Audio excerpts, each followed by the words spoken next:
વલસાડમાં ભારે વરસાદને કારણે પાણી ભરાતા લોકોમાં રોષ જોવા મળ્યો। ખત્રી વાડર દુકાનોમાં પાણી ભરાતા વેપારીઓ ગુસ્સે ભરાયા। વેપારીઓ ભેગા મળી નગરપાલિકા કાઉન્સિલરને રજૂઆત કરી। ગંગલી ખાડીના ગેરકાયદેસર બાંધકામને લઈ વેપારીઓ રજૂઆત કરી। બાંધકામને લઈ રજૂઆત થઈ। અનધિકૃત બાંધકામને કારણે પાણી ભરાયા છે તેવો આક્ષેપ વેપારી અને નગરપાલિકા કાઉન્સિલરના સામસામે આક્ષેપ।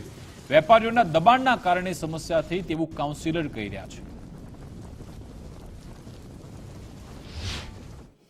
અમારી સમસ્યા છે કે વરસાદના પાણીના થકી એનો નિકાલ નથી થયો। કમર સુધીના પાણી આવી ગયા હતા નાની કતરીવાની અંદર।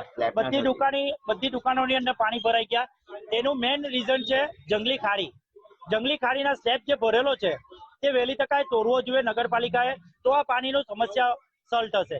કારણ કે સ્ટેડિયમ પરનું પાણી, આવુભાઈ સ્કૂલ પાસેનું પાણી આવે છે, એમજી રોડ પર આવે છે, બધી બાજથી પાણી આવે છે, શાકભાજી માર્કેટનું પાણી આવે છે, બધું પાણી આવે છે નાની ખત્રીવાની અંદર। એ બેગ છે ને બધાની દુકાનોની અંદર જાય છે। પાણીના ગંડારા જે મૂકેલા છે જંગલી ખાડી પર તે એકદમ નાના છે। એને જ્યાં લગીને જંગલી ખાડી તોડે નહીં ત્યાં સુધી અમારો આ પ્રોબ્લેમ સોલ્વ થાય એવી કન્ડિશન દેખાતી નથી। સ્થાનિક વેપારીઓ રજૂઆત એવી છે કે અહીંયા એક ગંગલી ખાડી છે, એના ઉપર સ્લેબ ભરવામાં આવેલો છે। એ ગંગલી ખાડી ઉપર નગરપાલિકાની જે તે વખતે હાઈકોર્ટના હુકમ પ્રમાણે કામગીરી કરવામાં આવી છે। જે સમયે જરૂર હતી ત્યારે નગરપાલિકાએ બ્રિજ જે ગંગલી ખાડી ઉપરનો જે સ્લેબ હતો એ તોડી જ નાખેલો હતો।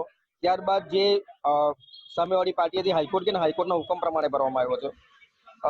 વેપારી કહે છે કે એક આટલે એક બીજું બાંધકામ છે તેના લીધે પાણી ભરાયું છે।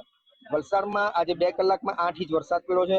દરેક જગ્યાએ પાણી ભરાયા છે। એવું નથી કહેતા કે નથી ભરાયા, પાણી ભરાયા છે। 8 ઇંચ વરસાદ પડ્યો છે, સ્વાભાવિક છે, ભરાય જ છે એમાં, બરાબર। આટલે તમે વેપારીએ બધા જે છે અમે બધી ગટરો બી સાફ કરીએ પ્રી મોન્સૂન દરમિયાન, પણ દરેક જગ્યાએ વેપારીએ પોતાનું એક બી જગ્યાએ કાણું એવું નથી